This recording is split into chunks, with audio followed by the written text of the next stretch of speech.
Well, Faten Elwan is a Palestinian affairs analyst, and she joins us live now on the programme.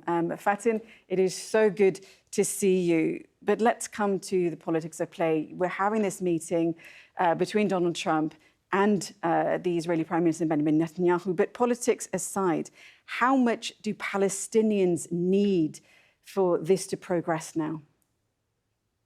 They need it desperately, especially when we talk about people suffering in Gaza, the cold weather, and they're drowning, little bit of food, and a total chaos over there. There's the beautiful meeting and the pictures that we're seeing from the press conference, and there's also what's happening before Netanyahu arrived to the United States. There was an emergency call that Netanyahu held with his security team and a senior official saying that, guys, I need something to put on the table because Trump wants things to calm down. He wants to go to the second stage that will stop us from seeing this images that we see people living in dirty water in a cold weather just because they refuse to get food or caravans or any equipment into Gaza that will start the second stage that is too long, too late until now without giving anything on the table. What Trump's want to end those scenes. What Trump's want is to start rebuilding Gaza because he has a bigger plan. And in order to go to the bigger plan, he needs this scene to stop and he needs Netanyahu to move forward away from insisting on Hamas giving up their weapons. And it can happen later, but we need to stop this chaos in Gaza. And parallel on it also, what's happening in the West Bank. Trump wants Netanyahu to stop playing around with the Palestinian Authority. He wants to strengthen the Palestinian Authority. Go ahead. No, I was just going to say, under these conditions, of course, under phase two, you've heard Trump already talking about the disarmament of Hamas. We know that Netanyahu has come also likely with this message that he wants Hamas to disarm before Israel will, of course, withdraw. So it's a very tricky position. Who blinks first?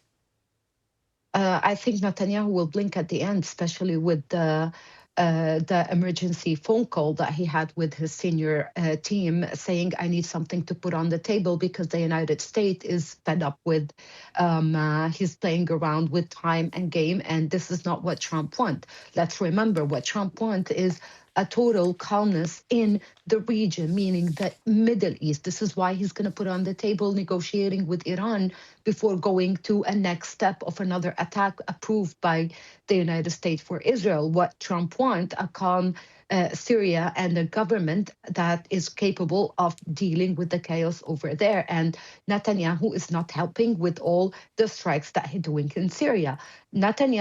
Trump wants a calm Lebanon. He wants a calm region. And in between, what's common is one person who's doing destruction, attacking everyone on all levels, and it doesn't align with Trump's vision of the business that he wants to do in the Middle East, the Abraham Agreement, especially also if we want to talk about the West Bank. There is not going to be any step forward, especially with Saudi Arabia agreeing on any normalization with Israel, if the Palestinian Authority is not involved, if the Palestinian not in control of making decision either in the West Bank or in Gaza, and any future existing cannot be with a settlement being taken over the West Bank and all the chaos of settlement. This is why we're going to see on the table Trump is going to put 3 demands, especially in the West Bank: stop settlement aggression, and give back the Palestinian Authority their tax money so that they can stand on their foot and survive.